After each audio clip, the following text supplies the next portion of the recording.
अस्सलाम वालेकुम। मैं हूं निसार अहमद और मैं आज एक नई वीडियो के साथ यहाँ पर आपके सामने मौजूद हूं। और ये जो वीडियो मैंने आज बनाई है उसका ख़ास मकसद जो है वो स्टूडेंट्स की जो लाइफ है उसके ऊपर जो है मैंने वीडियो बनाई है कि स्टूडेंट्स के साथ बहुत से मसले मसाइल होते हैं स्टूडेंट लाइफ में। तो उन तमाम मसाइल जो हैं उनके ऊपर मैंने ये वीडियो बनाई है और फ़िलहाल हमने इसका नाम यही रखा है स्टूडेंट लाइफ के ऊपर ये वीडियो है। आज की हमारी जो वीडियो है उसके हमने रखे हैं 5 टॉपिक्स, यानी कि जो वीडियो है इसके अंदर टोटल 5 हमने मेजर पोर्शंस रखे हैं या हिस्से हैं और इनमें से हम बात करते हैं। सबसे पहला जो हमारा हिस्सा है उसका नाम है हाउ टू स्टडी, कि बच्चों के लिए जो पहला पार्ट हमने डिवाइड किया है वो हाउ टू स्टडी का मतलब स्टडी कैसे करनी चाहिए। देन जो सेकंड पार्ट है उसका नाम है व्हाट टू स्टडी, क्या पढ़ना चाहिए और क्या नहीं पढ़ना चाहिए। देन तीसरा जो पार्ट है उसका नाम है how to complete the course, यानी कोर्स जो बच्चे कंप्लीट करते हैं उसका तरीका कि कैसे करना चाहिए और कैसे नहीं करना चाहिए। नेक्स्ट है जी लाइफ स्टाइल इन एग्ज़ाम्स, बच्चों के जो एग्ज़ाम्स के दिनों में लाइफ स्टाइल होना चाहिए, कैसा होना चाहिए और कैसा नहीं होना चाहिए उसके ऊपर। और जो लास्ट स्टेप है वो है how to attempt the paper, यानी पेपर अटैम्प्ट करने का क्या तरीक़ेकार होना चाहिए। सो आइए स्टार्ट करते हैं आज की इस वीडियो को। सबसे पहले हम पार्ट पे जाएंगे। जो सबसे पहला पार्ट है वो है how to study. How to study में मज़ीद हमने जो कैटेगरीज़ रखी हैं, यानी कि 4 इसको मज़ीद फर्दर पार्ट्स में डिवाइड किया गया है, जिसमें सबसे पहला पार्ट जो है हमारे पास वो है वूम टू स्टडी, यानी कि आपको किससे पढ़ना चाहिए और किससे नहीं पढ़ना चाहिए। सो हम सबसे पहले डिस्कस कर लेते हैं कि हमें किससे नहीं पढ़ना चाहिए, स्टूडेंट्स को किससे नहीं पढ़ना चाहिए, उससे ऊपर हम सबसे पहले बात करेंगे। तो देखिए, आपने देखा होगा आजकल एक बहुत कॉमन सा ट्रेंड चला हुआ है कि बच्चा जिस स्कूल में पढ़ता है वहीं पर ट्यूशन भी पढ़ रहा है, यानी कि वो स्कूल वाले बच्चों को फोर्स करते हैं कि आप ट्यूशन भी हमारे पास ही पढ़ें, जो स्कूल का जो टीचर स्कूल में पढ़ा रहा कहते हैं ट्यूशन भी मुझसे ही पढ़ें, या स्कूल वालों ने खुद अपने ट्यूशन खोले हुए या कोचिंग खोले हुए और बच्चों को कहते हैं आप हमारे ही ट्यूशन में आए, हमारे ही कोचिंग में आए तो इंशाल्लाह आपका बहुत अच्छा रिज़ल्ट आएगा। तो देखें, इस चीज़ के मैं बिल्कुल ख़िलाफ़ हूँ और इसके क्योंकि मैं बहुत ज़्यादा नताइज देख चुका हूँ ऐसे स्टूडेंट्स के, बहुत जो उनका मुस्तकबिल बहुत बुरे तरीके से मुतासर होता है ऐसे स्टूडेंट्स का। क्योंकि अगर आप एक ऐसे टीचर से पढ़ रहे हैं जिससे स्कूल में तो आप पढ़ रहे हैं और फिर ट्यूशन भी उसी से पढ़ रहे हैं, तो अगर तो वो टीचर बहुत अच्छा है स्कूल में तो नॉर्मली मेरे हिसाब से 90 to 95% नौबत ही नहीं आनी चाहिए आपको ट्यूशन पढ़ने की। लेकिन अगर आप एक टीचर से स्कूल में ही पढ़ रहे हैं और उसी से ट्यूशन में ही पढ़ रहे हैं, तो मसला ये, अगर आपको स्कूल में उस टीचर की बातों में मतलब कोई बातें समझ नहीं आती या उस टीचर का टीचिंग स्टाइल आपको पसंद नहीं है, तो ये बात तो तय है आप ट्यूशन जाके भी कुछ नहीं कर सकते। तो इसका मतलब ये हुआ, इस सेंस में आपका नुकसान जो होता है वो ये होता है कि स्कूल टीचर क्या करते हैं, स्कूल के पेपरों में आपको पास कर देते हैं। मिसाल हम बात कर रहे हैं 8 तक के बच्चों की, तो 8 तक के बच्चे क्या करते हैं, स्कूल भी वहीं पढ़ रहे हैं, ट्यूशन भी वहीं पढ़ रहे हैं, तो टीचर बच्चों को सिर्फ वो तैयारी कराता है जो उसने पेपर में देना हो। तो बच्चों के ऊपर बहुत ज़्यादा इससे बहुत जो कह सकते हैं गलत इंप्रेशन पड़ता है बच्चों के ऊपर, बहुत गहरा इससे एक कह लें तासुर आता है इसके ऊपर कि बच्चा एक तो अपनी जो एबिलिटीज़ हैं यानी रट्टे की या लर्निंग की वो बहुत लिमिटेड कर देता है। उसको पता होता है टीचर ने बोला ये आएगा तो बस पेपर में यही आएगा। तो एक तो ये बहुत नुकसान होता है कि अगर आप जिस टीचर से ट्यूशन मतलब पढ़ना चाहते हैं उसी से आप स्कूल भी पढ़ रहे हैं या कॉलेज भी पढ़ रहे हैं, तो ये एक टोटली गलत जो है एक फैक्टर है कि बच्चों को कभी भी अपने ही स्कूल टीचर से, अपने स्कूल वालों के जो कोचिंग चल रहे हैं वहाँ पे तो बिल्कुल भी आप बच्चों को ट्यूशन ना पढ़ाएं। ठीक है, अब हम बात करते हैं दूसरे नंबर पे कि आपको दूसरे नंबर पे किससे नहीं पढ़ना चाहिए मज़ीद। तो देखें, दूसरे नंबर पे हम बात करेंगे कि आजकल मोस्टली आपने देखा हुआ ट्रेंड है ये भी एक कि कुछ बाजियाँ या कुछ सर हैं बेचारे जो अपनी पॉकेट मनी के लिए ट्यूशन पढ़ा रहे हैं। मतलब ये है कि वो उन्होंने अभी खुद सेकेंड ईयर के एग्ज़ाम दिए हैं या इंटर के एग्ज़ाम पास किए हैं, अभी इंटर किया है, तो उन्होंने सोचा चलो जी पॉकेट मनी के लिए हम ट्यूशन पढ़ाते हैं। तो बच्चों को क्या करते हैं, 9-10 के बच्चे भी बड़े माशाल्लाह, वालिदैन भी अब बेचारे सीधे साधे हैं, वो इस चीज़ को नहीं समझते कि वो बच्चों को ऐसे टीचर्स के पास ट्यूशन डाल देते हैं जो ज़ाहिर सी बात है बाजियाँ अगर ट्यूशन की फ़ीसें 1000-500 लेती हैं, लेकिन बात ये वो बच्चों के मुस्तकबिल के साथ खेल जाते हैं। कैसे खेल जाते हैं, मैं ये नहीं कहता कि उनको पढ़ाना नहीं आता, बात है वो पढ़ा तो लेते हैं, बट बात है एक बच्चे के अंदर कभी भी प्रोफेशनलिज्म नहीं आ सकती। यानी एक बच्चा जो है एक बच्चे से पढ़ के क्या सीखेगा, मतलब आप इस चीज़ को इस तरीके से समझ लीजिए कि एक जो खिलाड़ी होता है, जो किसी भी क्रिकेट के अंदर कोच रखा जाता है, वो उस शख्स को रखा जाता है जिसने एक ज़िंदगी का एक टाइम गुजारा हो उस खेल के अंदर। यानी क्रिकेट की एग्जांपल लें, क्रिकेट के अंदर कोच उन्हें लिया जाता है जो क्रिकेट खेल खेल कर रिटायर हो जाते हैं और एक बहुत अच्छे क्रिकेटर रहे होते हैं, तो वो कोचिंग देते हैं उन नए आने वाले खिलाड़ियों को। तो अगर आप समझ लें इसको ऐसे कि मान लीजिए मैं एक खिलाड़ी हूँ और मैं अभी खुद सीख रहा हूँ खेलना, और मैं लोगों को कोचिंग भी देना शुरू कर दूं कि ऐसे खेलना, तो इसका मतलब मैं कभी भी एक अच्छा कोच नहीं बन सकता, और जो खिलाड़ी होंगे वो भी एक अच्छे खिलाड़ी की शक्ल में सामने नहीं आ सकते। तो इसका मतलब ये हुआ कि जो मैट्रिक इंटर पास लोग हैं वो ट्यूशन पढ़ाते हैं अपनी पॉकेट मनी के लिए या जो भी है किसी भी वजह से, तो बज़ाहिर तो वो अपने लिए तो शायद सही कर रहे हैं, लेकिन जो बच्चा है उसका मुस्तकबिल बर्बाद कर रहे हैं। क्योंकि वो बच्चा, हो सकता है वो बच्चा एक बहुत ज़हीन बच्चा हो, उसका मुस्तकबिल बहुत रोशन हो, लेकिन चूंकि वो एक अनाड़ी टीचर के हत्थे लग गया, तो उस बच्चे का मुस्तकबिल मेरे हिसाब से बहुत बुरा हो सकता है। यानी कि उस बच्चे का मुस्तकबिल उतना मतलब शाइनिंग नहीं हो सकता, इतना स्मार्ट उसका नहीं हो सकता मुस्तकबिल जितना होना चाहिए था। यानी कि उसको एक टीचर ही ऐसा मिल गया जो खुद उसको लिमिटेड चीज़ें पढ़ाए कि बेटा ये पढ़ लो और ये छोड़ दो, तो वो बच्चा तो यकीनन एक आगे बहुत ज़्यादा आगे नहीं बढ़ सकेगा। उसकी बुनियाद आपने ख़राब कर दी, 9-10 आपने उसको ढंग का नहीं पढ़ाया, उसकी बेसिक्स आपने बस लड़खड़ाती हुई बेसिक्स उसकी बना दी, तो वो इंटर में जाके आगे जाकर वो बेचारे का बहुत बुरा जो है हाल होने वाला है। सो आपको जो ख़ास ख्याल रखना है कि एक तो ऐसे लोगों से भी बच्चों को ट्यूशन ना पढ़वाएं जिनका पार्ट टाइम काम हो ये पढ़ाना। पार्ट टाइम काम का मतलब बस वो उनका कोई काम नहीं है फ़िलहाल, तो उन्होंने सोचा कि चलो हम ट्यूशन पढ़ा लेते हैं बच्चों को। यानी खुद इंटर किया तो हम क्या करेंगे, बच्चों को जो है ट्यूशन पढ़ाएंगे, 9-10 के बच्चों को या छोटी क्लासेस को। हाँ, इंटर पास जो स्टूडेंट्स हैं वो पढ़ा सकते हैं 5 तक के बच्चों को, 6 तक के बच्चों को, बस इससे ज़्यादा ऊपर के बच्चों को पढ़ाने का कैलिपर नहीं मैं समझता उनका है। पढ़ाने से मुराद वो पढ़ा देंगे, लेकिन बच्चे को आगे जाकर समहाउ बहुत नुकसान उठाना पड़ेगा इसका। तो ये तो थी दूसरे नंबर पे बात कि जिससे नहीं पढ़ाना चाहिए। अब हम बात करते हैं किससे पढ़ाना चाहिए आपको। देखें, पढ़ाने के लिए सबसे पहले आप इस चीज़ को समझ लें कि एक क्वालिफाइड इंसान ही एक बच्चे को अच्छे तरीके से पढ़ा सकता है। मिसाल मैं ये समझाना चाहता हूँ आपको कि देखें, अगर एक टीचर है 9-10 या इंटर के बच्चे को पढ़ा रहा है, तो उसका खुद एटलीस्ट मास्टर्स जो है क्वालिफिकेशन उसकी जो है लाजमी होनी चाहिए। यानी खुद वो इंटर पास नहीं होना चाहिए, एटलीस्ट उसने मास्टर्स किया हो, तो वो बिल्कुल इस लेवल पर आ जाता है कि वो मैट्रिक एंट्री के स्टूडेंट्स को पढ़ा सकता है। सो जो आपको देखना है वो सबसे पहले तो ये देखना है कि आप किसी भी टीचर से पढ़ाते हैं अपने बच्चे को, चाहे वो मेल हो फीमेल हो, उसकी अपनी स्टडीज़ एटलीस्ट मास्टर्स हों, उसने अपना खुद मास्टर्स किया हो, एक मसला। दूसरी बात ये है कि पढ़ाते हुए ये भी देख लें कि जिससे आप पढ़वा रहे हैं कि क्या वाकई एक प्रोफेशनल मतलब टीचर ही है या फ़िलहाल वो अपने मतलब गुजर बसर के लिए टीचिंग कर रहा है। ठीक है ना? तो मतलब ऐसा ना हो कि अभी वो पढ़ा रहा है, थोड़े दिनों बाद बोले जी मुझे नौकरी मिल गई अब मैं नहीं पढ़ाऊँगा, ऐसा भी ना हो। तो एक प्रोफेशनल टीचर होना चाहिए, नहीं प्रोफेशनल उसकी क्वालिफिकेशन होनी चाहिए। दूसरी बात ये कि किसी भी कोचिंग में भी अगर आप बच्चे को पढ़ाते हैं तो आप उस कोचिंग पे नज़र डालिए जाकर कि वो कोचिंग का क्या लेवल है, क्या वह वाकई क्वालिफाइड टीचर्स हैं, अच्छे मतलब पढ़े लिखे टीचर्स हैं, क्वालिफाइड टीचर्स हैं, और वो एक प्रोफेशनल लेवल पे मतलब इंस्टीट्यूट चला रहे हैं, तो बिल्कुल ठीक है, आप वहाँ पढ़ाते हैं। लेकिन अगर आप वही अनाड़ियों से आपने पढ़ाना है, तो ये बात याद रखिए, एक अनाड़ी कभी भी किसी खिलाड़ी को जो है ना मतलब एक प्रोफेशनल खिलाड़ी नहीं बना सकता। अनाड़ी अनाड़ी रहता है, वो खुद भी अनाड़ी है, दूसरों को भी अनाड़ी बनाएगा। सो आपको हमेशा पढ़ाने के लिए जो ख़ास ख्याल रखना है, तो बच्चों को ऐसे टीचर से पढ़ाएं जो प्रोफेशनल हों। प्रोफेशनल से मुराद एटलीस्ट मास्टर्स उन्होंने किया हो, और उसके अलावा जो है वो एक प्रोफेशनल मतलब उनका प्रोफेशन ही टीचिंग करना हो, ना कि फ़िलहाल के लिए एनी टाइम पास के लिए वो टीचिंग करते हो। वो शुरू से ही हमेशा से ही टीचिंग करते आ रहे हैं काफ़ी सालों से, तो ऐसे टीचर से आप बिल्कुल पढ़ा सकते हैं अपने बच्चों को।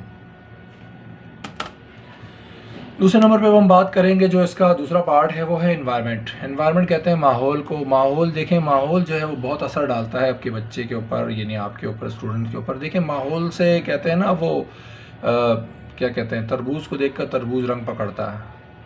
तो इसका मतलब एनवायरनमेंट जो है वो, या आपने ये भी सुना होगा, एक गंदी मछली जो है पूरा तालाब गंदा कर देती है। सो देखिए, एनवायरनमेंट की बहुत वैल्यू है आपकी ज़िंदगी में, स्टूडेंट्स की ज़िंदगी में। वालिदैन को ये चीज़ समझनी चाहिए कि देखिए, बच्चा जिस माहौल में उठता बैठता है उससे उसके ऊपर बहुत असर पड़ता है। यानी कि अगर आप अपने बच्चे को एक अच्छा माहौल देते हैं, अच्छे लोगों में उठता बैठता है, अच्छे स्टूडेंट्स में, तो बिल्कुल उसके ऊपर बहुत अच्छा इंप्रेशन पड़ेगा। इसकी मैं एक एग्जांपल आपको दूंगा कि मिसाल लेट सपोज मेरी एक स्टूडेंट थी, आई थिंक 2018 की शायद थी, 2018 की स्टूडेंट थी जी। तो उनकी जो है मैट्रिक में 85 परसेंटेज आई थी, सॉरी 9 क्लास में उनकी 85 परसेंटेज आई। तो वो जो है क्या कहते हैं बहुत ज़्यादा रो रही थी। तो और उसके साथ और भी बहुत सारी लड़कियां थी जिनकी एवरेज 70s में 80s में आई थी, बट नॉट मोर देन 80, ज़्यादातर की नहीं थी, 70s में थी ज़्यादातर गर्ल्स, तो वो बहुत खुश थी। लेकिन एक की थी 85 और वो बहुत ज़्यादा रो रही थी क्लास में। तो मैंने उससे जाकर पूछा कि क्या मसला क्या है, तो वो मतलब परेशान थी। वो कह रही थी कि मेरी जो 85 परसेंटेज है बहुत कम है, क्योंकि मैं तो ट्यूशन पढ़ती थी, ट्यूशन पढ़ के भी मेरी 85 परसेंटेज आई है, जबकि जो मेरी बड़ी बहन है वो बगैर ट्यूशन पढ़े उसकी 92 परसेंटेज आई थी, तो मेरी परसेंटेज बहुत ज़्यादा ख़राब आई है। So the main point is कि देखिए एनवायरनमेंट, उसका जो एनवायरनमेंट था उसके घर का, यानी उसकी बहन जो थी उसने ट्यूशन नहीं पढ़ा और उसकी 92 परसेंटेज आ गई, और इसने बेचारी ने ट्यूशन भी पढ़ा और इसकी 85 परसेंटेज आई। तो कहने का मकसद है एनवायरनमेंट उसके लिए देखिए 92 मतलब उसके नज़र में था 92 फिर भी अच्छी परसेंटेज है, और 85 उसकी नज़र में एक अच्छी परसेंटेज नहीं थी। इसी तरह बॉयज़ में मेरे पास एक बच्चा था, उसकी में हाल 50 परसेंटेज आई थी, अराउंड 51 थी शायद। तो वो खुशी से पागल हो गया। तो मैंने कहा भाई ये कोई परसेंटेज तो नहीं है, मतलब एक बुरी परसेंटेज मेरी नज़र में, एटलीस्ट 60 से अबव होनी चाहिए थी आपकी। वो भी 9 का स्टूडेंट था, मतलब 10 में था, 9 की परसेंटेज आई थी। तो वो कहता नहीं सर, मेरा जो भाई था उसके 2 पेपर फेल हुए थे 9 में, तो मैं तो शुक्र है कि मैं डायरेक्ट पास भी हो गया और 51 परसेंटेज भी आ गई, तो मेरी परसेंटेज बहुत अच्छी है। सो यहाँ पर जो समझाने का मकसद है, देखिए वो सारा है एनवायरनमेंट का कमाल। आप जैसे एनवायरनमेंट में उठते बैठते हैं वो सारा आपके मेंटली तौर पर आपको बहुत ज़्यादा मुतासर करता है। अगर आप अच्छे लोगों में उठे बैठेंगे तो बिल्कुल आपका माहौल, मतलब आपका मेंटल लेवल जो है बहुत स्ट्रॉन्ग होगा। लेकिन अगर आप ऐसे स्टूडेंट्स में उठे बैठेंगे जहाँ ज़ाहिर है बच्चों के 2-2 3-3 पेपर फेल होते हैं, तो आप तो जब एक पेपर भी फेल होगा आप बहुत खुश होंगे कि मेरा तो सिर्फ एक पेपर फेल है।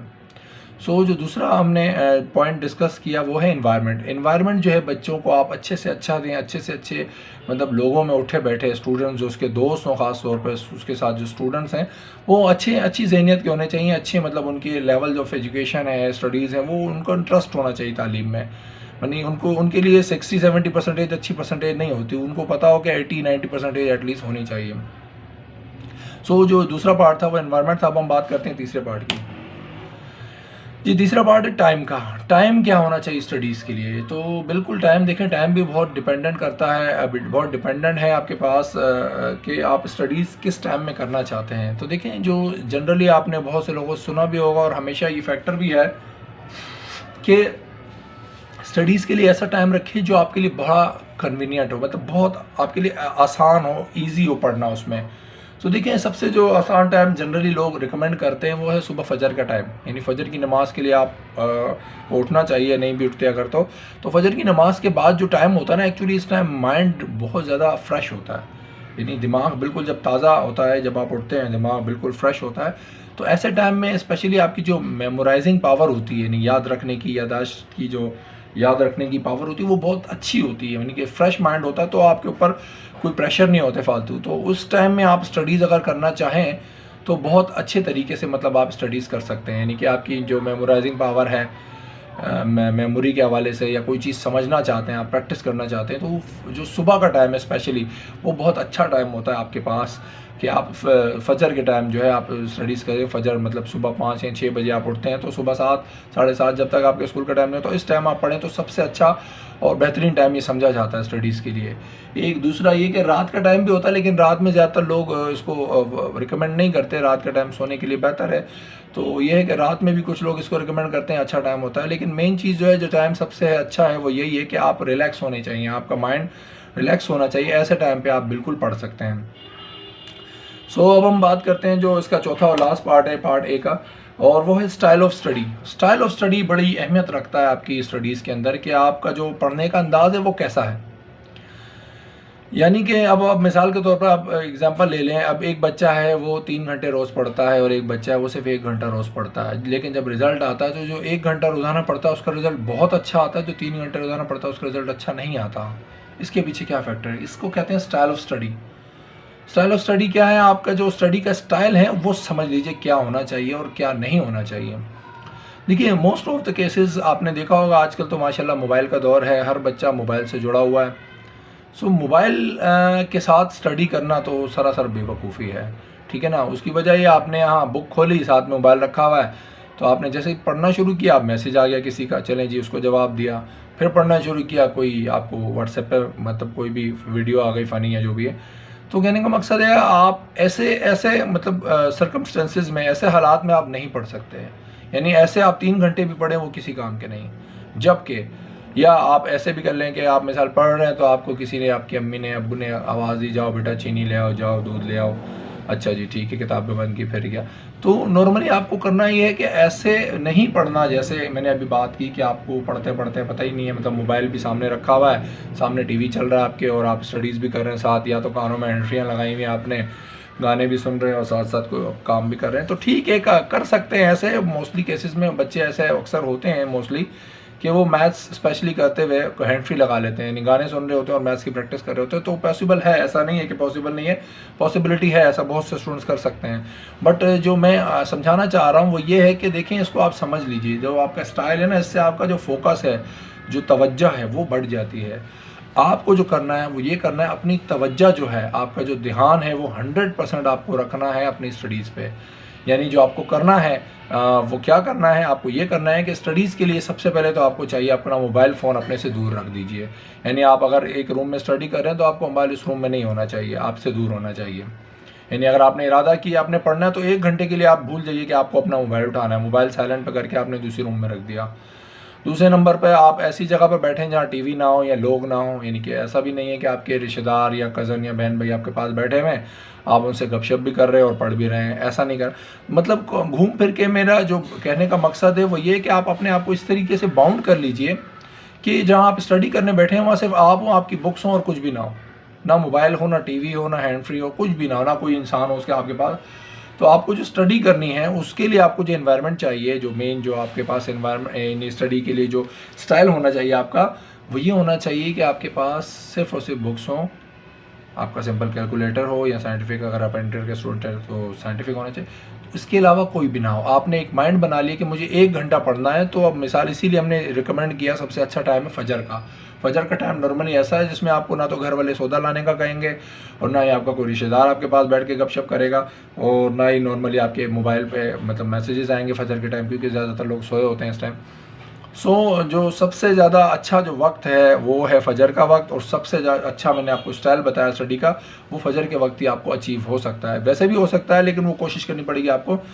स्टडी करने के लिए सबसे ज़रूरी जो है आपको अपना जो लाइफ स्टाइल है, स्टडी स्टाइल है, उसको चेंज करना है। यानी ऐसे स्टाइल में आपको स्टडी करनी है कि 1 घंटा अगर पढ़ रहे हैं आप, तो वो आपका 1 घंटा दूसरों के 3 या 4 घंटे से ज़्यादा बेहतर होगा। यानी सिर्फ 1 घंटा आपको सिर्फ और सिर्फ पढ़ना है, तो वो आपका 1 घंटा ऐसे 3 घंटे से ज़्यादा बेहतर है। जो आपके कोई भी फ्रेंड या दोस्त या जो भी हैं वो 3-3 घंटे पढ़ते हैं अगर मोबाइल्स के साथ, बाकी चीज़ों के साथ, तो वो 3 घंटे बेकार हैं, बजाय इसके कि आप जो मैं जिस तरीके से आपको कह रहा हूँ इस तरीके से आपको अगर पढ़ें 1 घंटा भी, तो ये काफ़ी है।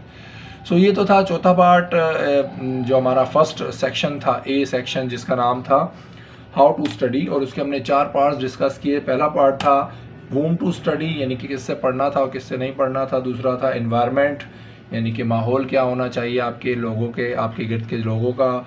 तीसरे नंबर पे था आपके पास टाइम, जो टाइम है स्टडी के लिए क्या बेहतर है बेहतर नहीं है। और चौथा जो था वो लास्ट जो था वो था स्टाइल ऑफ स्टडी। तो ये तो थे हमारे जो पहला सेक्शन था ए, उसके 4 पार्ट्स।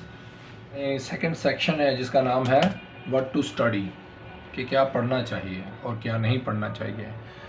देखिए ये भी एक बहुत बड़ा हमारे यहाँ पर एक मसला है कि बच्चों को पता ही नहीं चलता उन्हें क्या पढ़ना चाहिए और क्या नहीं पढ़ना चाहिए। कि ज़्यादातर बच्चे तो बेचारे ऐसे होते हैं कि बस जी वालिदैन ने कहा ये पढ़ लो, तो बस वो कोशिश करते हैं वही पढ़ने की, और फलाने रिश्तेदार ने कहा भाई हमारी बेटी तो ये पढ़ती है तो आप भी ये पढ़ लें, या फलाने अंकल का जो बेटा है वो इंजीनियर है तो आप भी इंजीनियर बन जाओ, ऐसा।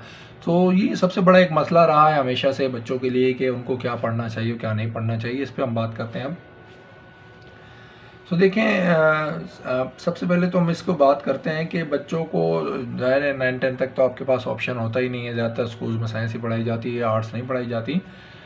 तो देखें, एक तो सबसे पहले आप समझ लें कि चले 9-10 में तो आपने मैट्रिक कर ली साइंस में, ठीक है। अब हम बात करेंगे इंटर की। मैट्रिक के बाद जो है बच्चों को बहुत मसला होता है कि वो क्या करें और क्या नहीं करें। तो मोस्टली जो स्टूडेंट्स होते हैं उनको सामना करना पड़ता है इसका। तो वो क्या करते हैं, वो बेचारे या तो फिर वालिदैन उनको कोई मशवरा देते हैं कि बेटा आप साइंस पढ़ लो, डॉक्टर बन जाओ। बस वो उनको लगता है डॉक्टर बनना बस वो दाखिला लेने की देर है, बस वो डॉक्टर बन जाएगा बच्चा या इंजीनियर बन जाएगा। तो एक मसला तो ये कि लोगों को ज़ाहिर है लैक ऑफ अवेयरनेस है, यानी कि कमी है नॉलेज की, ज़ाहिर है पता नहीं होता क्या करना चाहिए क्या नहीं करना चाहिए। सो सबसे पहले तो एक जो जनरली मैं इतने सालों से, जो लास्ट 14-15 ईयर्स से मैं लोगों को गाइड करता हूँ या लोगों को जो टीच करता हूँ, तो मैंने जो कुछ चीज़ें सीखी हैं मैं उसके हवाले से बात करूँगा।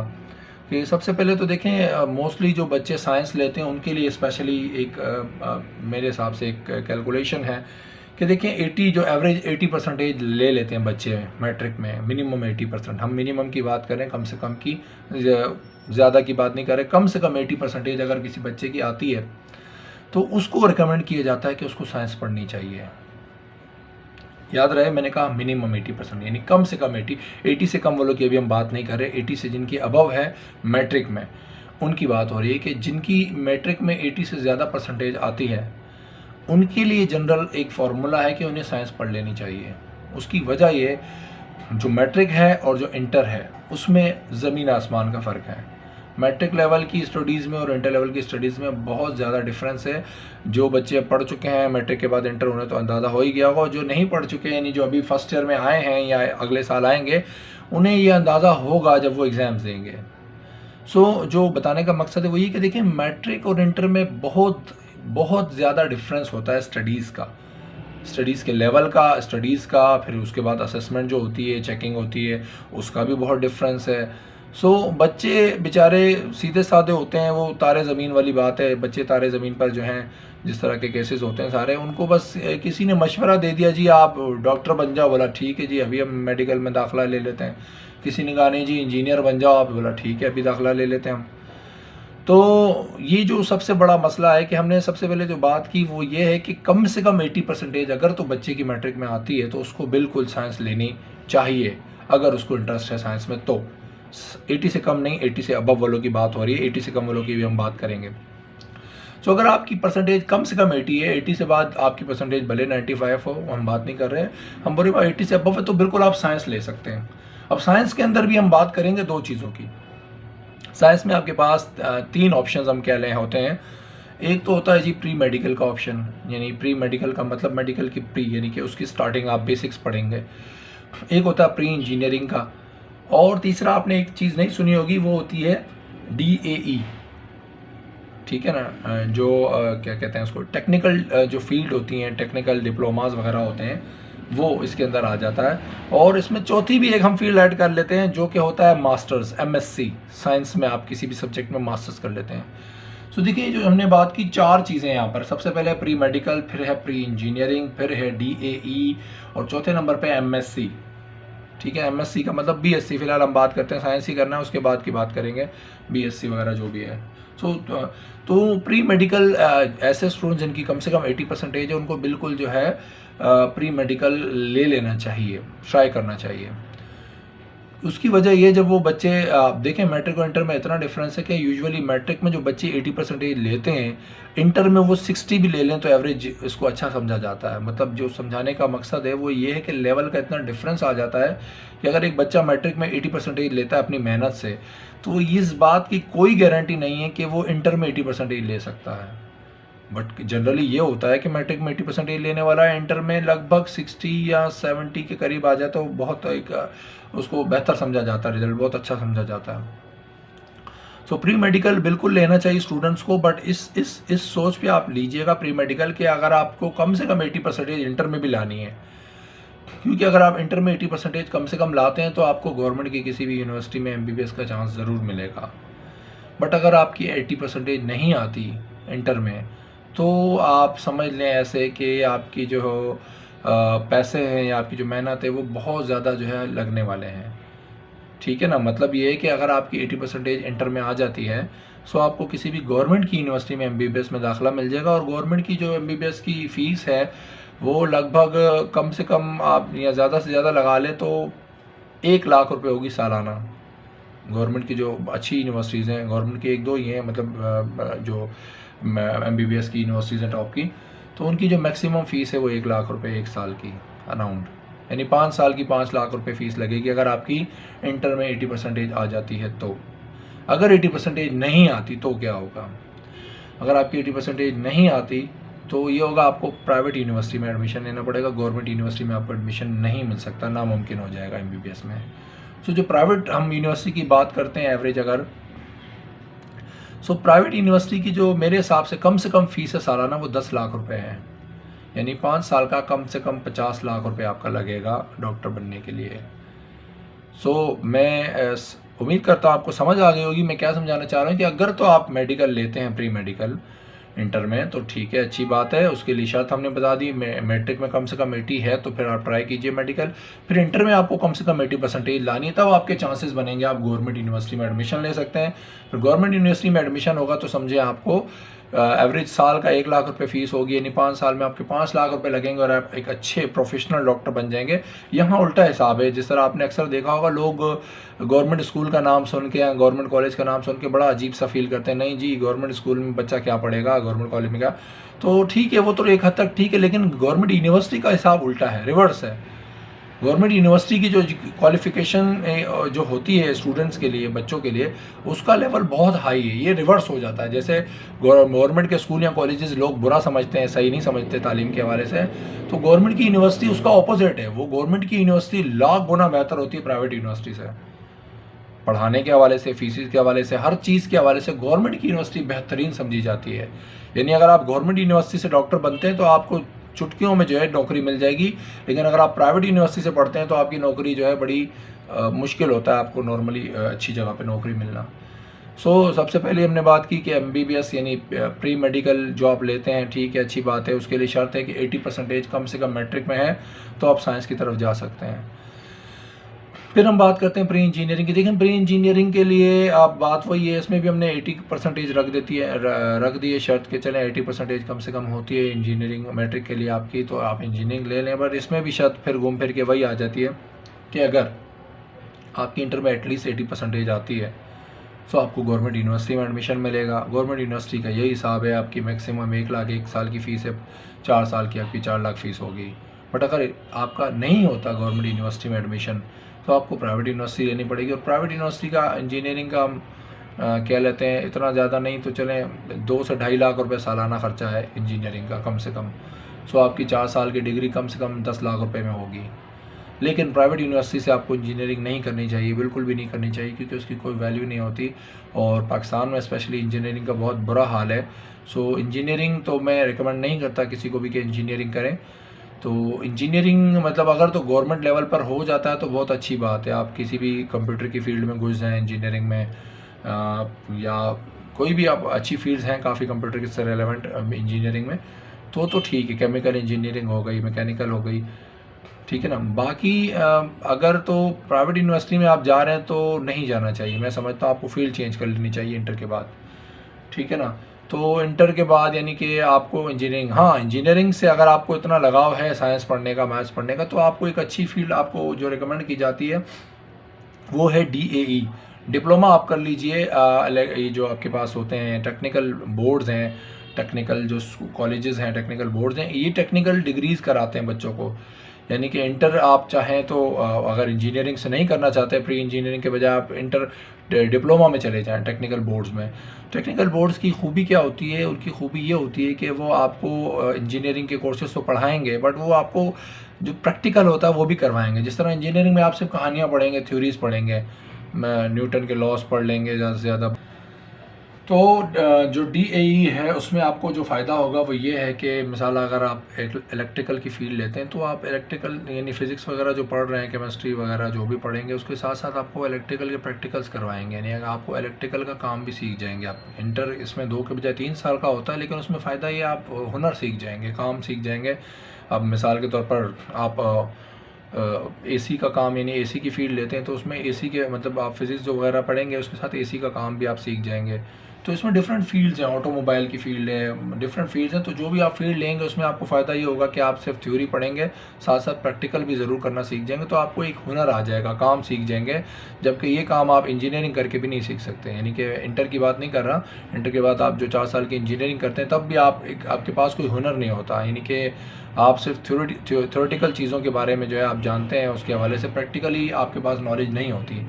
सो इसके अलावा जो हमारे पास एक और ऑप्शन होता है, वो अगर प्री इंजीनियरिंग इंटर के करने के बाद आप इंजीनियरिंग नहीं करते हो तो आपके पास एक अच्छा ऑप्शन होता है, आप बीएससी एमएससी साइड निकल जाते हैं। बीएससी एमएससी क्या होता है, सब्जेक्ट में आप स्पेशलाइजेशन कर लेते हैं किसी भी, तो उससे ही आपके पास सब्जेक्ट स्पेशलिस्ट भी बहुत सी जगहों पर यूज़ होते हैं, लेकिन ये स्पेशली गवर्नमेंट टीचिंग के लिए, बाकी टीचिंग के लिए, प्रोफेशनल टीचिंग के लिए एमएससी वगैरह की डिग्रियाँ बड़ी काम आती हैं। सो अब हम बात करते हैं, जो दूसरे नंबर पे हमारे पास फील्ड है वो है कॉमर्स की हम बात करेंगे। कॉमर्स देखें लेने के लिए आप जनरली 80 से कम परसेंटेज है आपकी, तो आप बिल्कुल आपको कोशिश करनी चाहिए आप कॉमर्स ले लीजिए, ठीक है ना, क्योंकि 70 मिसाल आप ये समझ लें कि 60 से अबव होनी चाहिए आपकी परसेंटेज, कम से कम 60 to 80 के बीच में है, तो आपको कॉमर्स लेनी चाहिए बिल्कुल। कॉमर्स देखें बिज़नेस से रेलेवेंट फील्ड है, इसमें आप बिज़नेस के बारे में पढ़ेंगे, जो तिजारत वगैरह होती हैं, बिज़नेस के रूल्स हैं, और दुनिया में किस तरीके से पॉलिसीज़ बनती हैं किसी भी चीज़ की, यानी कि डिमांड्स, सप्लाई, इन चीज़ों की डिमांड्स बढ़ती कैसे, इकोनॉमिक के बारे में पढ़ेंगे, दुनिया में कैसे मतलब चीज़ों की जो रेट बढ़ते हैं कम होते हैं, तो बिज़नेस की एक अच्छी फील्ड है कॉमर्स। तो जनरली 60 to 80 के दरमियान जिन बच्चों की परसेंटेज आती है उनको रिकमेंड ये किया जाता है, उनको चाहिए कि वो कॉमर्स की फ़ील्ड पढ़ें। कॉमर्स की फ़ील्ड पढ़ के वो उसके बाद बीबीए कर सकते हैं, या इसके अलावा मतलब उनके पास और भी रास्ते हैं, लेकिन ज़्यादातर बच्चे इंटर कॉमर्स करने के बाद जो है बीबीए करते हैं, एक यानी कि ग्रेजुएशन कर लेते हैं बिज़नेस के अंदर। सो वो एक बहुत अच्छी फील्ड है। उसके बाद बच्चों को मतलब एक बैंक की जॉब मिल सकती है, किसी बड़ी कंपनी में जॉब कर सकते हैं वो। सो बीबीए एक अच्छी फील्ड है। उसके बाद तीसरी और लास्ट जो फील्ड हमारे पास है वो है आर्ट्स की फील्ड। आर्ट्स की देखें, आर्ट्स की फील्ड ज़्यादातर लोग आर्ट्स की फील्ड को बड़ा ही मतलब गया गुजरा समझते हैं या बेकार समझते हैं, तो ऐसा नहीं है। देखिए आर्ट्स की फील्ड भी एक बहुत ही कमाल की फील्ड है, बहुत मायने रखती है ये, ठीक है ना। ज़्यादातर लोग इसको हकारत की नज़र से देखते हैं, लेकिन ऐसा नहीं है कि आर्ट्स की फील्ड बेकार, आर्ट्स की फील्ड बहुत मायने रखती है। आप जो देख लें, जो कवानीन वगैरह होते हैं, यानी लॉ की बात करें हम, वकील हो गए, जज हो गए, पुलिस वाले हो गए, ज़्यादातर ये सारे आर्ट्स वाले होते हैं, इन्होंने आर्ट्स स्टडी की होती है। तो और ये जो मतलब कवानीन वगैरह बनते हैं, ये सारी की सारी आर्ट्स की फील्ड में आती हैं, ठीक है ना। और अक्सर टीचर्स भी होते हैं आर्ट्स के, मतलब जो आर्ट्स की फील्ड से आते हैं, उर्दू वगैरह हो गई, आप इस्लामियात वगैरह, अलग जनरल बहुत से इस तरह डिफरेंट डिपार्टमेंट्स हैं। सो आर्ट्स लोग इसको मतलब बड़ा अजीब समझते हैं, तो आर्ट्स बिल्कुल भी ऐसी फील्ड नहीं है कि उसको बुरा समझा जाए। आर्ट्स एक अच्छी फील्ड है, बट हाँ इसमें थोड़ा सा डिफरेंस ये है कि इंटरेस्ट के ऊपर डिपेंड करता है। ज़्यादातर लोग इसमें इंटरेस्ट नहीं लेते हैं, या उनको पता ही नहीं होता आर्ट्स है क्या। सो देखिए आर्ट्स एक अच्छी फील्ड है, और आपको बिल्कुल आर्ट्स लेनी चाहिए। अगर तो आपका देखिए जनरली इसलिए रिकमेंड मैं लोगों को ये करता हूँ कि अगर आपकी परसेंटेज 60 के करीब है या 60 से लेस है, यानी कम है 60 से, तो आपको कोशिश करनी चाहिए आर्ट्स ले लें। क्योंकि आर्ट्स वालों की जो खूबी होती है वो ये, आर्ट्स में देखिए अंडरस्टैंडिंग की इतनी चीज़ें नहीं है। जिस तरह आपके पास मेडिकल है, उसमें आपको समझने की चीज़ें भी बहुत ज़्यादा है और याद रखने की भी बहुत ज़्यादा है। फिर इंजीनियरिंग है, उसमें भी समझने की बहुत ज़्यादा चीज़ें हैं। फिर कॉमर्स में भी समझने की बहुत सारी चीज़ें, लेकिन जो आर्ट्स है उसमें यूजुअली समझने की बहुत कम चीज़ें होती हैं। ज़्यादातर मेमोरी की चीज़ें होती हैं, याद रखने की, यानी रट्टा बहुत ज़्यादा होता है। कानून वगैरह होते हैं, जिस तरह आपने पढ़ा होगा कि दफ़ा 342 के तहत, दफ़ा 311 के तहत, ये सारे दफ़ात यानी कि जो लॉज हैं, ये सारी चीज़ें आपको याद रखनी होती हैं कि इस लॉ का क्या मतलब है, किस लॉ के मुताबिक क्या जुर्म है, क्या उसकी सज़ा हो सकती है। तो ये मेमोरी के ऊपर डिपेंड करती है। आर्ट्स की फील्ड अच्छी फील्ड है, मतलब यादाश्त के लिए आपकी, अगर आपको मेमोरी आपकी अच्छी, आप समझते हैं रट्टा आपका बहुत अच्छा, तो आप आर्ट्स की फील्ड की तरफ बिल्कुल जा सकते हैं। और इसका स्कोप अच्छा खासा स्कोप है, ऐसा नहीं है कि लोग इसको मतलब बुरा समझते हैं, लेकिन आर्ट्स की फील्ड बहुत अच्छी फील्ड है। अगर आपकी मतलब परसेंटेज 40 to 60 है, तो आपको बिल्कुल कोशिश करनी चाहिए, आप इसको आर्ट्स की जो फील्ड है उसको ज्वाइन कर सकते हैं। चलिए जी, अब हम बात करते हैं जो हमारा थर्ड सेक्शन है, जिसका नाम है सेक्शन सी, और वो है how to complete the course. तो देखें कंप्लीट द कोर्स के जो है, आपको सबसे पहले ये समझ लेना चाहिए कि देखें मैं जो लास्ट 14-15 ईयर्स से बच्चों को पढ़ा रहा हूँ, उसमें मैं जनरली ये जो है तरीक़ेकार मैंने काफ़ी सालों से अब अपनाया है स्टूडेंट्स को देखते हुए। देखें स्टूडेंट्स को मैं हमेशा राउंड वाइज पढ़ाता हूँ। राउंड वाइज पढ़ाने का मतलब ये होता है, मैंने इसको जो बच्चों का कोर्स है उसको 3 राउंड्स में डिस्ट्रीब्यूट किया हुआ है, राउंड 1, राउंड 2, राउंड 3। तो देखिए इसका फ़ायदा क्या है, राउंड 1, राउंड 2 और राउंड 3। देखिए राउंड 1 जो है हमारे पास, उसका जो बेसिक मकसद होता है राउंड 1 में बच्चों को सबसे पहले ऐसे लेकर चलते हैं कोर्स को कि बच्चों को वो तमाम चीज़ें करवाई जाती हैं जिसका ताल्लुक अराउंड 50 के करीब परसेंटेज से होता है। यानी कि बच्चों को इतना पढ़ाया जाता है कि उससे उनकी 50 के करीब परसेंटेज ज़्यादा से ज़्यादा बन सकती है। यानी पासिंग मार्क्स के हवाले से इसको आप कह सकते हो कि बच्चों को ऐसे पढ़ाया जाए कि जिसमें वो 50% के करीब जा सकते हैं ज़्यादा से ज़्यादा। यानी कि उनको वो तमाम चीज़ें लेके चली जाती हैं जिसमें पास होने की जो है गारंटी होती है कि बच्चा पास हो जाएगा, फेल नहीं होगा, कहीं फंसेगा नहीं। क्योंकि आपको पता है आपके कोर्स में बहुत सी चीज़ें ऐसी हैं जो आप, ज़ाहिर सी बात है, अच्छे खासे स्टूडेंट्स भी कंफ्यूज हो जाते हैं कुछ टॉपिक्स में। सो जनरली मैं इस तरीके से बच्चों को रिकमेंड करता हूँ कि वो इस तरीके से कोर्स को पढ़ें कि वो सबसे ऐसी चीज़ों को आसानी से सबसे पहले करें जिससे उनको श्योरिटी हो कि हाँ भाई ये चीज़ें मैं अगर कर लूँगा तो इस तमाम सब्जेक्ट में मैं ईज़िली पास हो जाऊँगा। तो राउंड 1 का मतलब ये आप उस तरीके से अपने कोर्स को स्टडी करें, इस तरीके से अपनी तैयारी करें कोर्स को कि आपको पता हो कि मैं ये तमाम चीज़ें हैं जिनको मैं करूँगा तो पास ज़रूर हो जाऊँगा। तो सबसे पहले आप अपना कोर्स इस तरीके से कीजिए, एवरेज बच्चों की हम बात कर रहे हैं, कि आप इस तरीके से अपने कोर्स को कीजिए कि आपके जो 50% तक मार्क्स है, मैक्सिमम बात हो रही है, मतलब हो सकता है आपके मार्क्स 40% भी आए। सो आप इस तरीके से अपने कोर्स को स्टार्ट कीजिए और ख़त्म कीजिए कि आपकी परसेंटेज जो है पासिंग मार्क्स की लाजमी आ जाए और ज़्यादा से ज़्यादा 50% तक आप जा सकते हैं। देन इसके करने के बाद आप राउंड 2 पे जा सकते हैं। राउंड 2 ये होता है, उसमें आप मज़ीद जो है थोड़ी सी डिटेल में जाएंगे चीज़ों की, क्योंकि आपने इसमें बहुत सारी चीज़ें छोड़ दी थी जो आपको लगता है कि पहले आपने बेसिक चीज़ें की जिससे पास हो जाएं। अब राउंड 2 में आप वो तमाम चीज़ें भी देखेंगे जिसका ताल्लुक जो है मतलब थोड़ा सा above the level of, below level जो है उससे थोड़ा अबव लेवल होता है, इसको मीडियम लेवल कह सकते हैं हम। मीडियम लेवल में आप क्या करेंगे, आप वो तमाम चीज़ें भी देखेंगे जो एवरेज मतलब आपको करने से आपका जो लेवल है वो एवरेज 70% तक जा सकता है, यानी 50 to 70% तक जाएगा। यानी कि आप कोर्स के अंदर मज़ीद जो है वो तमाम चीज़ें भी करेंगे जिससे आपके मार्क्स बढ़ने के बहुत ज़्यादा चांसेस होंगे। यानी मिसाल आपने पहले जो कोर्स किया, मान लीजिए वो 50% कोर्स किया आपने, 50% कोर्स में चांसेस आपके 50% ज़्यादा से ज़्यादा मार्क्स आएंगे। अब आप क्या करेंगे, मज़ीद 20% कोर्स करेंगे। मज़ीद 20% कोर्स का मतलब आप वो तमाम चीज़ें भी करेंगे जो थोड़ा सा जिनका ताल्लुक इससे होता है। तो इसका मतलब ये हो गया कि आप जो कोर्स है वो लगभग 70% तक अपना ले जाएंगे। तो 70% तक कोर्स करने में आपका फ़ायदा क्या होगा, आपकी परसेंटेज जो है वो 70% तक जा सकती है। ठीक है। इसके बाद जो राउंड 3 है, राउंड 3 कहलाता है जो फाइनल राउंड, या इसको अबव जो मीडियम से भी हाई होता है, टॉप लेवल जिसको हम कहते हैं। इसमें आप क्या करेंगे, ज़ाहिर सी बात है आप कोशिश करेंगे 90% कोर्स करने की, 90 to 100%। 100% तो नहीं नॉर्मली बच्चे कर सकते, 90% तक आप जाएंगे। 90% कोर्स का फ़ायदा क्या होगा, आप 90% में ये साथ वो तमाम की तमाम चीज़ें आप डिस्कस करेंगे, देखेंगे जो पेपर में हमेशा आई हैं या वो जो नई भी आई हैं, वो तमाम चीज़ों को आप क्या करेंगे, देखेंगे, उसका जो है जायज़ा लेंगे, उसकी स्टडीज़ करेंगे। तो वो सारी चीज़ें जब आप कर लेंगे तो यानी एवरेज हम बात कर रहे हैं 90% कोर्स कर लेंगे तो आपका जो कोर्स कंप्लीशन का लेवल है वो 90 to 95% तक चला जाएगा। तो इसमें चांसेस होते हैं आपकी परसेंटेज 70 से 90 या 95 तक जा सकती है। सो मैंने जो बताया, मैंने दोबारा से बताता हूँ मैंने क्या कहा। हमेशा हम कोर्स जो बच्चों को रिकमेंड करते हैं कि बच्चों को कोर्स करना चाहिए किस तरीके से, सबसे पहले जो एवरेज बच्चों की बात कर रहे हैं हम, अगर बच्चा एवरेज है तो उसको चाहिए सबसे पहले वो 50% इस तरीके का कोर्स करे। इस तरीके यानी टीचर्स के ऊपर डिपेंड करता है आपके टीचर आपको इस तरीके से पहले 50% कोर्स कराएं कि हर मतलब कोर्स पूरा ही होगा। चैप्टर मिसाल फॉर एग्जांपल हम बात करें, आपकी बुक में 10 चैप्टर हैं तो वो 10 के 10 चैप्टर ही कराएगा, लेकिन वो इस तरीके से कराएगा कि उस चैप्टर के अंदर से जो ज़्यादातर चांसेस है पेपर में आने का उसको करेंगे तो आपका 50% तक चांस है पेपर होने का। फिर उन्हीं चैप्टर्स को दोबारा वो और डिटेल में कराएगा, उन चीज़ों को भी कराएगा जो लॉजिकल होती हैं और जो अक्सर आ जाती हैं, वो करेंगे तो आप 70% तक जाएंगे। और फिर लास्ट में वो क्या करेगा, आपको 100% यानी जो आपका कोर्स है उसमें से 95% तक कोर्स की वो तमाम चीज़ें भी करवाएंगे आपको जो आ सकती हैं या आई हुई हैं या आ सकती हैं, आसान अल्फाज में, यानी नॉर्मली नहीं आई होती लेकिन उसके आने का चांस हो सकता है आ जाए, यानी कभी नहीं आई लेकिन आपको फिर भी करवाएगा, क्योंकि 90 to 95 पर अगर आप जा रहे हैं तो आपको बहुत सारी चीज़ें करनी पड़ती हैं जो नहीं भी आई उसको भी आपको, क्योंकि देखें जो 5 ईयर या 10 ईयर होता है इसका मतलब ये नहीं होता कि इसी में से पेपर आएगा, वो एक जनरली सैंपल होता है। तो लोग उसको सैंपल के बजाय पता नहीं क्या समझ लेते हैं और सोचते हैं कि बस 5 ईयर या 10 ईयर कर लेंगे तो उनका ग्रेड बहुत अच्छा बन जाएगा।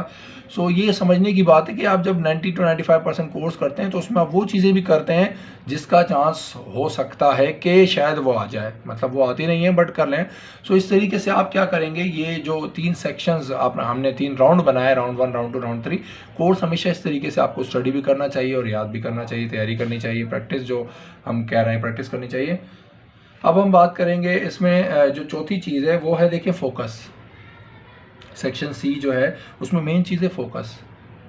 फोकस क्या है, आपको फोकस करना है किस तरीके से, इस तरीके से कि जिस तरीके से भी आप राउंड वाइज कर रहे हैं, राउंड तो ठीक है हमने बता दिया आपको, राउंड 1, राउंड 2, राउंड 3 क्या है। अब राउंड्स के अंदर भी आपको एक चीज़ जो ख्याल रखनी है वो है फोकस। फोकस ये है कि देखें, आपको एक चीज़ पहले ये समझनी है कि अगर आप ये जानते हैं अच्छी तरीके से कि सबसे ज़्यादा आसान क्या काम है, एमसीक्यूज करना, शॉर्ट क्वेश्चंस करना है, डिटेल क्वेश्चंस करना।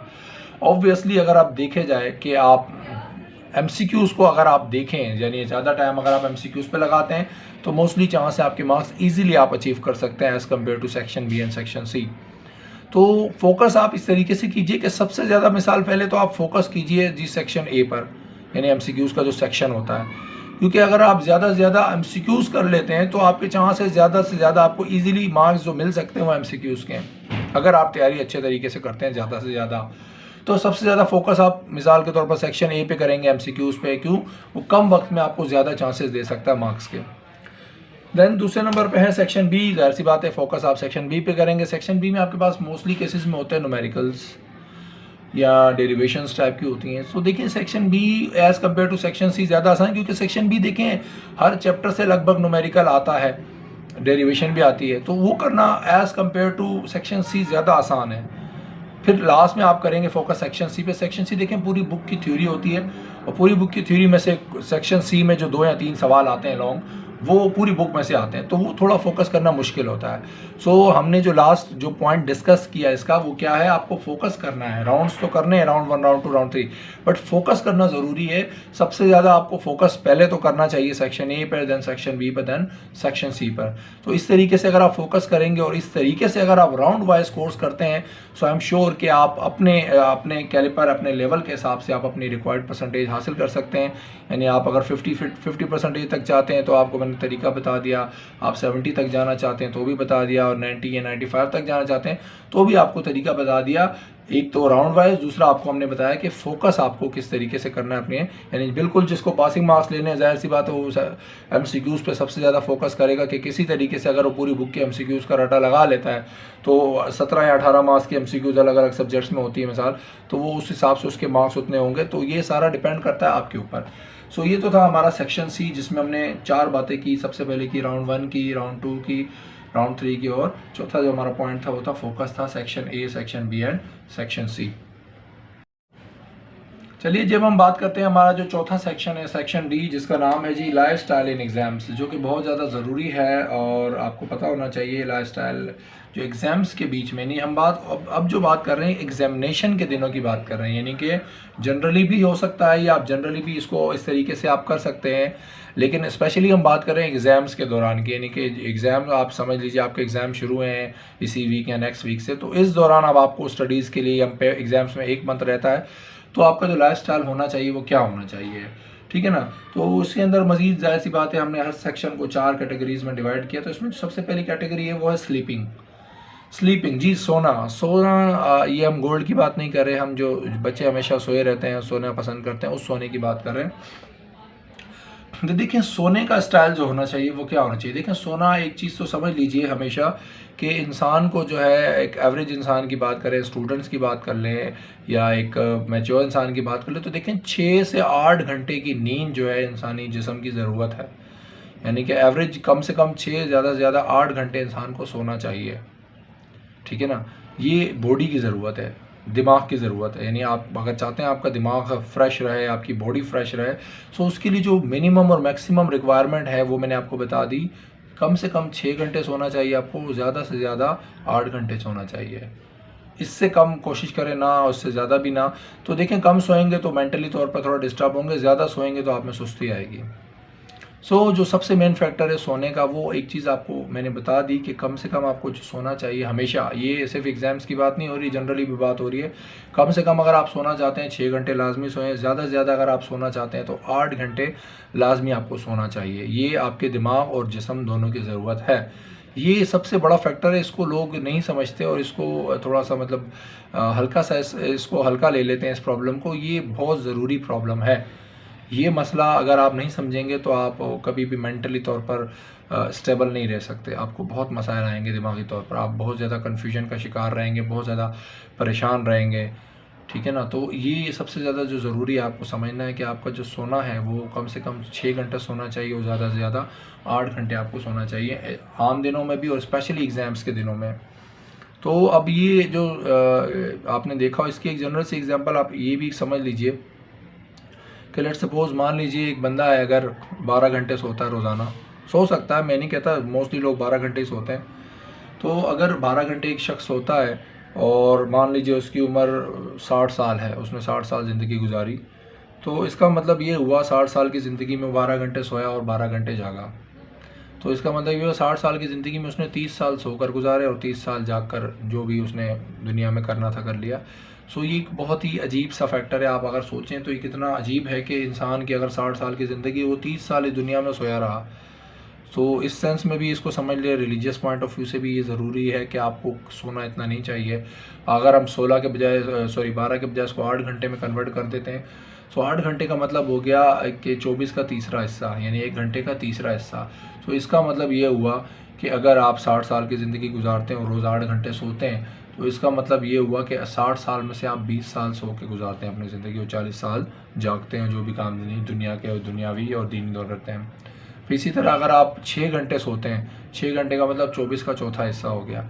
तो इसका मतलब अगर आप 60 साल की ज़िंदगी गुजारते हैं तो इसका मतलब 15 साल आपने सो के गुजारे और बाकी जो 45 साल है आपने जाग के गुजारे। तो ये बताने का मकसद एक तो इस्लामिक पॉइंट ऑफ व्यू से है कि देखें इतना ज़्यादा सोना दीनी दुनिया दोनों हिसाब से गलत है। तो दूसरी बात हम जो कर रहे हैं स्टूडेंट्स के लिए स्टडीज़ के हवाले से, तो उस लिहाज से भी बहुत ज़रूरी है। तो हमने जो बात की, जो सबसे मेन फैक्टर था स्लीपिंग, कि आपको कम से कम जो है 6 घंटे सोना है और ज़्यादा से ज़्यादा 8 घंटे सोना चाहिए आपको, आपकी बॉडी के और आपके दिमाग के लिए। अब हम दूसरे नंबर पे बात करते हैं यानी कि जो है ड्रिंकिंग, पीने वगैरह के बारे में और खाने वगैरह के बारे में, ईटिंग ड्रिंकिंग वगैरह। तो देखें खाना पीना तो आपको पता है जनरली हमेशा जो आप खाते पीते हैं अच्छी बात है, लेकिन देखें जो स्पेशली हम बात करें विद इन मिसाल आपका कल या आज पेपर है, इस दौरान आपको क्या करना चाहिए। देखें खाने पीने में आपको स्पेशली जो करना चाहिए वो ये कि एक तो जो चाय होती है जिसको आप टी कहते हैं वो हो गई, या ब्लैक कॉफ़ी हो गई, black coffee not white coffee, यानी दूध वाली कॉफ़ी की बात नहीं कर रहा मैं, ब्लैक कॉफ़ी की बात कर रहा हूँ। सो ब्लैक कॉफ़ी भी अगर आप पीते हैं या चाय पीते हैं तो उससे नॉर्मली एक तो बॉडी एक्टिव हो जाती है, दूसरा ये कि आपका जो माइंड है वो भी काफ़ी फ्रेश हो जाता है, तीसरा इससे ज़्यादातर देखा गया इससे सुस्ती नहीं होती, नींद नहीं आती। सो जनरली स्टूडेंट्स को चाहिए कि वो एग्ज़ाम्स के दिनों में जो है चाय वगैरह पी सकते हैं और जो ब्लैक कॉफ़ी है वो पी सकते हैं। देखिए वाइट कॉफ़ी भी पी सकते हैं, बट वाइट कॉफ़ी बात वही है, उसमें आप क्या कहते हैं, कुछ लोग चॉकलेट डाल देते हैं, तो चॉकलेट के साथ अगर आप वाइट कॉफ़ी यूज़ कर रहे हैं तो ऑब्वियस सी बात है उससे आपको नींद आएगी। सो आपको जनरली क्या चाहिए, आप जो कॉफ़ी हो गई या चाय हो गई इसका इस्तेमाल कर सकते हैं पीने के तौर पर, ख़ास तौर पर एग्ज़ाम्स के डेज़ में रहे। और वैसे भी आप अगर चाहें तो ब्लैक कॉफ़ी को अपने रूटीन का हिस्सा बना सकते हैं, बट याद रहे बहुत ज़्यादा अगर आप पीते हैं, दिन में 1 कप पिएँ, इसको इससे ज़्यादा कोशिश करें ना पिएँ। अब हम बात करते हैं खाने पीने की, खाने की कि क्या आपको खाना चाहिए और क्या नहीं खाना चाहिए। देखें जो नहीं खाना चाहिए हम पहले उसको डिस्कस कर लेते हैं, फिर क्या खाना चाहिए उसको भी देख लेते हैं। लेकिन जो नहीं खाना चाहिए वो क्या आपको एग्ज़ाम्स के दिनों में नहीं खाना चाहिए। देखिए हैवी जितनी भी चीज़ें, हैवी चीज़ों से मुराद ये हो गया कि खाना चलें आप जो भी खाएं ठीक है खाएं, बट लिमिटेड खाएं। लिमिटेड से मुराद ये आप रोटी सालन आप खा रहे हैं बहुत ज़्यादा पेट भर के, तो जितना ज़्यादा आप पेट भर के खाएंगे आपको उतनी ज़्यादा सुस्ती होगी। तो एग्ज़ाम्स के दिनों में आपको चाहिए कि आप खाना पीना अपना जो है रेगुलर कीजिए, नॉर्मल रूटीन के मुताबिक कीजिए, उसको बहुत ज़्यादा भी नहीं कीजिए और बहुत कम भी नहीं कीजिए। यानी कि खाना आप खाएं ठीक है, मिसाल अगर आप 2 रोटी खाते हैं आम दिनों में तो कोशिश करें एग्ज़ाम्स के दिनों में आप 1 से 1.5 रोटी खाएं, ठीक है। और इस तरह हैवी चीज़ें बिल्कुल भी ना खाएं। हैवी चीज़ों से मुराद ये हो गया बिरयानी हो गई जिस तरह, और ये कौरमा टाइप की चीज़ें हो गई, ये वो चीज़ें जिससे जिस्म में बहुत ज़्यादा आपको सुस्ती आएगी, बहुत ज़्यादा आपको बॉडी जो है हैवी हो जाएगा, आपको बहुत ज़्यादा सुस्ती होगी। सुस्ती होगी तो आपको नींद आएगी, नींद नहीं भी आए तो सुस्ती की वजह से आप पढ़ नहीं सकेंगे। सो आपको जो ख़ास ख्याल रखना है वो हैवी चीज़ें इस तरह की नहीं खानी, ठीक है ना। हाँ आप लाइट चीज़ें अगर खाना चाहें तो देखें आप पॉपकॉर्न्स जो होते हैं, मकई हो गई, पॉपकॉर्न्स हो गए, ठीक है ना, ये चीज़ें आप खा सकते हैं। ये आप जितनी मर्ज़ी खाएं, इससे आपको सुस्ती नहीं होगी ना आपका पेट भरेगा, बस थोड़ा सा टाइम पास होता रहेगा। इस तरह एक चीज़ होती है चॉकलेट, आपने देखा होगा अक्सर चॉकलेट्स आती हैं बहुत ज़्यादा जो है क्या कहते हैं कैलोरीज़ वाली आती हैं। तो चॉकलेट बज़ाहिर तो एक छोटी चॉकलेट होती है, बट वो क्या करती है बॉडी के अंदर जो कैलोरीज़ आपको जितनी रिक्वायर्ड होती हैं वो उतनी कैलोरीज़ पूरी कर देती है। तो चॉकलेट खाने का एक फ़ायदा ये होता है कि आपको जो है नींद भी नहीं आएगी जनरली, बट चॉकलेट इतना भी नहीं कि आप चॉकलेट खा खा के जो है ना मतलब 8-10 चॉकलेट्स खा जाए, तो उससे भी आपको फिर ज़ाहिर भी सुस्ती आ सकती है। एक आध चॉकलेट अगर आप खाएंगे तो समझ लें वो 1 से 2 रोटी के बराबर कैलोरी रखती है। एग्ज़ाम्स के दिनों में अगर आप खाते तो उसका ये फ़ायदा है, आप अगर खाना नहीं खाना चाह रहे तो आप ये कीजिए, आप चॉकलेट खा सकते हैं, उसकी जगह आप पॉपकॉर्न्स खा सकते हैं। उससे क्या होगा, आपकी बॉडी और स्पेशली खीरे वगैरह जो होते हैं, कुकम्बर वगैरह, सलाद वगैरह, ये आप खा सकते हैं। उससे क्या होगा, आपकी बॉडी के अंदर कुछ ना कुछ जाता रहेगा, आपको सुस्ती नहीं होगी, बट बॉडी को फील होगा कि वो कुछ ना कुछ खा रहा है। तो वीकनेस भी नहीं होगी, यानी कमज़ोरी, आपको भूख नहीं फील होगी, आपको सुस्ती नहीं आएगी। सो आप ये खा सकते हैं। और कोशिश कीजिएगा जो हैवी चीज़ें मैंने बताई वो बिल्कुल भी कोशिश करें ना खाएं। बिल्कुल जो हैवी चीज़ें हमने डिस्कस की वो आप कोशिश करें एग्ज़ाम्स के दिनों में बिल्कुल ख़ास तौर पे ना खाएं, ठीक है ना। तो हमने जो सोने की बात की, इसका अच्छा, सोने की बात से एक और चीज़ भी याद रहे, अक्सर बच्चे ऐसे होते हैं कि वो पेपर के दौरान, मतलब जब पेपर के दिन होते हैं स्पेशली, उसमें क्या करते हैं जी, वो जल्दी मतलब उठते भी हैं, सोते भी देर से, तो इससे बहुत फ़र्क पड़ता है। ऐसा नहीं करना चाहिए, आपको रूटीन के मुताबिक सोना चाहिए, रूटीन के मुताबिक उठना चाहिए। हाँ, ये कर सकते हैं आप 8 घंटे अगर आप रेगुलर सोते हैं तो आप एग्ज़ाम्स के दिनों में 6 घंटे कर सकते हैं उसको, बट उसको बहुत ज़्यादा आप 4 घंटे पे, 3 घंटे पे ना लेके जाएँ, उससे मेंटली तौर पे आपको बहुत ज़्यादा नुकसान होगा, उसका नुकसान आपको उठाना पड़ेगा। आपने जो फोर्थ पार्ट है वो है इंटरेस्ट। आपने देखा होगा इंटरेस्ट जो है, अगर किसी चीज़ में आपको है तो वो आपको बहुत ही आसान लगती है कोई भी चीज़, अगर आप इसमें इंटरेस्ट लेते हैं। इसकी एग्जांपल ये है कि मिसाल के तौर पर आपका कोई ना कोई एक सब्जेक्ट होगा जो आपको आसान लगता होगा। मिसाल मोस्टली लोगों को मैथ्स का सब्जेक्ट आसान लगता है, उसकी वजह वो उसमें इंटरेस्ट लेते हैं। अब इसकी एग्जांपल आप इस तरीके से समझ लीजिए कि अगर आपने एक मूवी देखी है, उसकी स्टोरी आप मतलब एक बार आपने मूवी देखी, उसकी पूरी स्टोरी आपने देख ली। अब कुछ सालों बाद अगर आपसे कोई स्टोरी डिस्कस करता है कि ऐसे ऐसे एक स्टोरी थी उसमें ऐसे, तो आपको पूरी स्टोरी फ़ौरन याद आ जाएगी, पूरी फिल्म जो है आपको पूरी कहानी फ़ौरन याद आ जाएगी। उसकी वजह क्या है, इंटरेस्ट। जब आप फिल्म देखते हैं तो आप बड़े इंटरेस्ट से उसको देखते हैं, तो इसलिए वो सारी की सारी कहानी जो है आपके माइंड में स्टोर हो जाती है। इसी तरह अगर आप कोई सॉन्ग सुनते हैं तो आपने देखा होगा 2-3 बार अगर आप सॉन्ग सुने तो वो खुद ब खुद आपको याद हो जाता है। उसकी एक वजह तो उसका जो लिरिक्स यानी टून होता है, यानी कि एक वे होता है सॉन्ग का वो, लेकिन जो मेन फैक्टर है वो उसमें इंटरेस्ट का है। अगर आप इंटरेस्ट से कोई भी चीज़ सुनते हैं बार बार या पढ़ते हैं तो आपको खुद ब खुद याद हो जाती है। जिस तरह शायरी भी है, कुछ लोग शायरी वगैरह पढ़ते हैं तो याद हो जाती है। तो मेन फैक्टर है इंटरेस्ट। अगर आप इंटरेस्ट लेते हैं स्टडीज़ के अंदर सो आपको हर चीज़ आसान लगेगी, यानी कोई भी सब्जेक्ट आपको मुश्किल लगता है आप उसमें इंटरेस्ट लेना शुरू करें। उसको बस आप अहद कर लें आपको पढ़ना है, तो इंटरेस्ट जब आप लेंगे बार बार उसमें तो वो खुद ब खुद आपको आसान लगने लगेगी, मुश्किल चीज़ें भी आपको आसान लगेंगी। तो अगर आपको किसी चीज़ में इंटरेस्ट नहीं है तो आपको अच्छी चीज़ें भी मुश्किल लगेंगी, और अगर इंटरेस्ट है तो आपको मुश्किल चीज़ें भी आसान लगने लग जाएंगी। सो ये तो था आपका जो चौथा पार्ट था इंटरेस्ट का। तो इंटरेस्ट का होना भी लाजमी है, आपकी जो लाइफ स्टाइल है उसमें ज़ाहिर सी बात है स्टडीज़ में इंटरेस्ट होगा तो आप बहुत आसानी से कर सकते हैं इसको। अब हम बात करते हैं, हमारा जो लास्ट पार्ट है इसका सेक्शन है उसका नाम है how to attempt the paper. आपको पेपर किस तरीके से अटैम्प्ट करना है। तो देखिए इसके अंदर भी हमने 4 कैटेगरीज रखी हैं। जो सबसे पहले हमारे पास क्वेश्चन है यानी MCQ। सबसे पहले देखिए हमारे पास सेक्शन होता है MCQs का। तो इस चीज़ को समझ लीजिए, आपको MCQs हो या क्वेश्चंस का जो शॉर्ट क्वेश्चंस का सेक्शन है या डिटेल क्वेश्चन, हमेशा उनको भी आपने राउंड वाइज सॉल्व करना है। राउंड वाइज सॉल्व करने का मतलब क्या है, मान लीजिए हम बात करें सेक्शन A की। सेक्शन A में आपके पास लेट सपोज मान लीजिए 15 MCQs है। 15 MCQs में से आपको सबसे पहले क्या करना है, तमाम की तमाम जो आपके पास MCQs हैं उसको जल्दी जल्दी रीड करना है। देखिए समझना नहीं है, रीड करना है। रीड करने में और समझने में आपको भी पता है फ़र्क है। रीड करने से मुराद ये होगा आपको एक आइडिया हो जाएगा कि इन 15 में से 7 MCQs ऐसी हैं जो आपको 100% आती हैं, इनका जवाब पता है आपको। सो आप जल्दी से उनको टिक कर लेंगे 7 को कि जिनका 7 का आपको आंसर आता है। फिर दूसरे नंबर पे आप देखेंगे कि 5 MCQs ऐसी हैं जो आपको सोचनी पड़ेगी या थोड़ा सा दिमाग पे जोर देना पड़ेगा कि उसका आंसर क्या है। तो उसको आप मिसाल के तौर पर दूसरे नंबर पे आप उसको सॉल्व करेंगे जो आपको पता है कि इसको आपने दिमाग लड़ाना है कि इसको कैसे सॉल्व करना है। फिर तीसरे नंबर पे आप वो MCQs करेंगे जिनका आपको बिल्कुल कुछ पता ही नहीं, यानी आसान अल्फाज में कह लें तो क्या लगाने आपको। सो इस तरीके से अगर आप MCQs अटैम्प्ट करेंगे तो बहुत ज़्यादा चांसेस हैं आपके मार्क्स अच्छे हो सकते हैं। क्योंकि बच्चे गलती ये करते हैं कि जो नहीं आता, मिसाल जिसमें सोचना है वो सोचने में इतना टाइम लगा देते हैं कि वो जो आपको 100% पहले से पता उसका टाइम भी रह जाता है। सो आपको MCQs इस तरीके से करनी है। सबसे पहले वो MCQs करनी है जो आपको 100% पता है, फ़ौरन वो सॉल्व करनी है। फिर जो थोड़ी बहुत पता है यानी जो सॉल्व करना है, थोड़ा आइडिया है थोड़ा आइडिया नहीं, वो करना है। फिर एंड में फिर वो MCQs करनी चाहिए जिनका आपको कोई आइडिया नहीं, यानी कि आप टिक लगाएंगे जो भी करेंगे।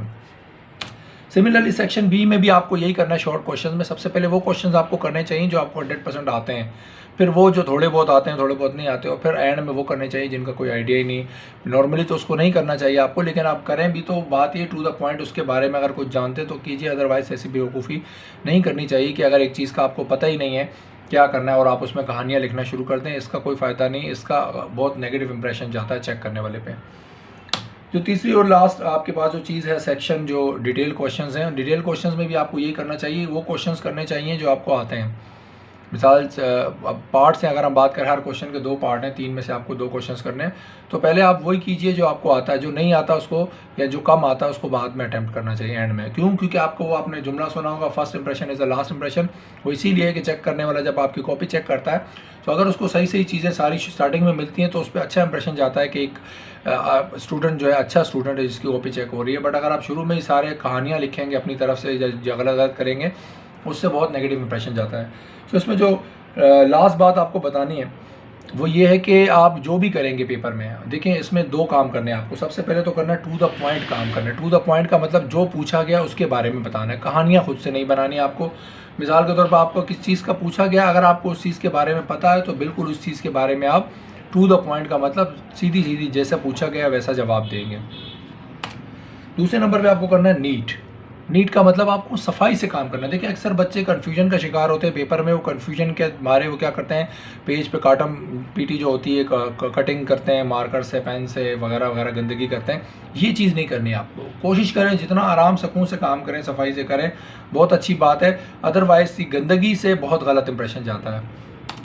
तीसरा और लास्ट जो इसमें हमारे पास एक टॉपिक, ये नहीं, फोर्थ जो पॉइंट है उसका जो लास्ट हिस्सा है वो ये है नो ब्लंडर। ब्लंडर नहीं करने आपको पेपर में। ब्लंडर का मतलब क्या होता है, मिसाल के तौर पर एक चीज़ है उसके बारे में आपको कुछ भी नहीं पता, वो आप उसके ऊपर लिखना शुरू कर दें, ऐसे ब्लंडर नहीं करने चाहिए। जी, तो मैं उम्मीद करता हूँ आपको जो मैंने तमाम बातें समझाई वो आपको समझ आई होंगी और यकीनन आपने उससे बहुत कुछ सीखा होगा और इससे बहुत फ़ायदा उठाएंगे। तो आपसे एक रिक्वेस्ट है कि ये जो वीडियो है इसको आप ज़्यादा से ज़्यादा स्टूडेंट्स में और पेरेंट्स में और अपने दोस्तों में शेयर कीजिए। हमारे चैनल को भी सब्सक्राइब कीजिए। इसके अलावा एक अनाउंसमेंट ये है कि हम अपने इस चैनल पर जो मैट्रिक से लेकर इंटर तक की मैथ और फिज़िक्स है उसकी जो है हम वीडियोस भी अपलोड करेंगे तमाम, यानी 9, 10 फर्स्ट या सेकेंडरी की मैथ्स और फिज़िक्स की जो है हम जो कोर्स है वो टॉपिक बाय टॉपिक अपलोड करेंगे। सो अपना ख्याल रखिएगा। अल्लाह हाफ़िज़।